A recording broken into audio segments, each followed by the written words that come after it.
देखो बच्चे next question 56 देखते हैं।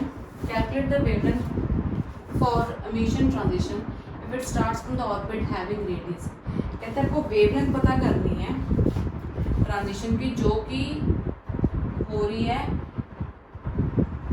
इस ऑर्बिट से जिसका रेडियस इतना है, मतलब N2 ऑर्बिट है उसका रेडियस कितना दिया हुआ है 8, मतलब रेडियस कितना दिया हुआ है, इसकी वैल्यू बच्चे में दी हुई है 1.3225 नैनोमीटर।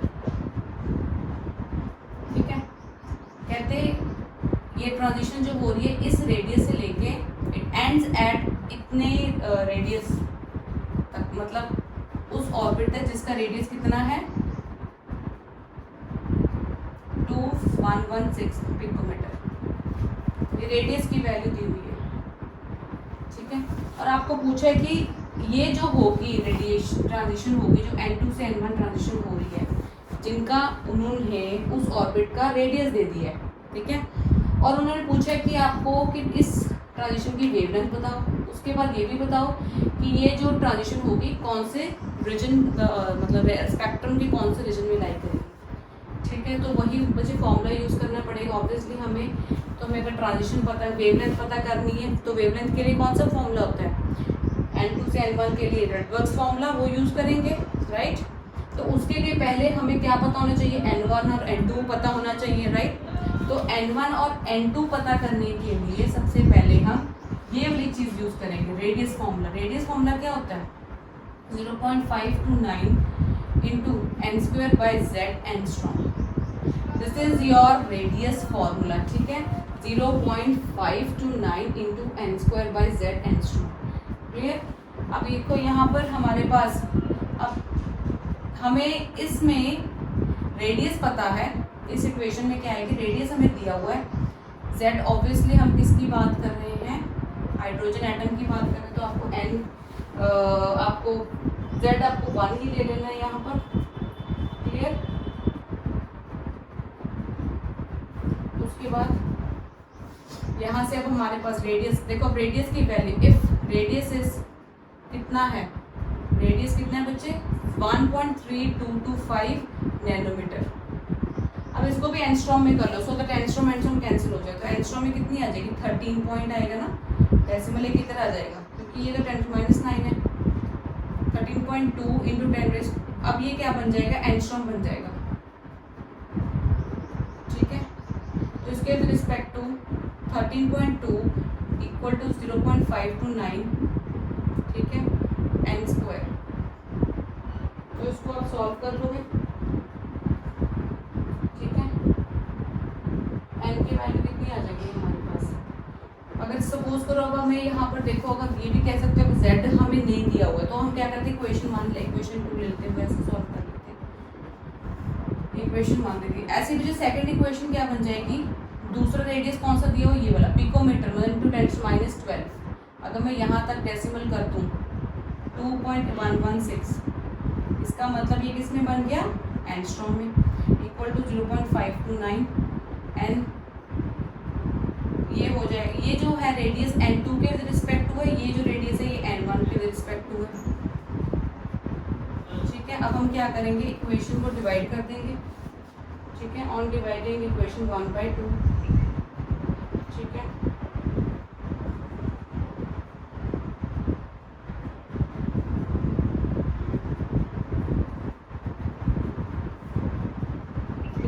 डिवाइड कर लोगे आपके पास वैल्यू जो आएगी N2 का स्क्वायर, ये भी कैंसिल हो जाना है।